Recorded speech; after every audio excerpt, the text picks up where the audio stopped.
ഏകശ്ലോകി നവഗ്രഹ സ്തോത്രം.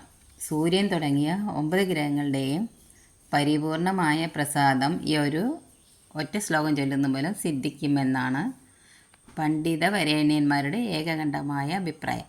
നവഗ്രഹങ്ങളിൽ ഏതെങ്കിലും ഒരു ഗ്രഹം ദോഷസ്ഥാനത്ത് നിലകൊള്ളുകയോ പീഡിപ്പിക്കുകയോ ചെയ്തു വന്നാൽ ഈ ഏകശ്ലോകം 9 പ്രാവശ്യം ചൊല്ലി ഓരോ തവണയും ഓരോരോ ഗ്രഹങ്ങളെ സ്മരിച്ച് നമസ്കരിക്കണം. അങ്ങനെ പതിവായി ചെയ്തു വന്നാൽ എല്ലാ ഗ്രഹപീഡകൾക്കും ശമനമുണ്ടാകുമെന്നുള്ളത് സംശയമറ്റ സംഗതിയാണ്.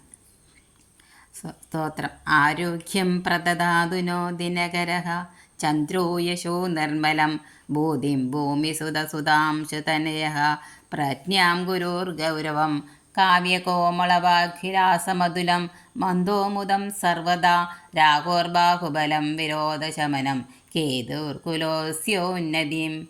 അർത്ഥം: ആരോഗ്യത്തെ സൂര്യനും നിർമ്മലമായ കീർത്തിയെ ചന്ദ്രനും സമ്പത്ത് കുജനും സൽബുദ്ധിയെ ബുധനും മാന്യതയും പദവിയും വ്യാഴവും വാഗ്വിലാസം ശുക്രനും സന്തോഷത്തെ ശനിയും ബാഹുബലവും ശത്രുജയവും രാഹുവും കുലത്തിൻ്റെ ഉത്കർഷത്തെ കേതുവും ഏവർക്കും അരുളുമാറാകട്ടെ എന്നാണ്.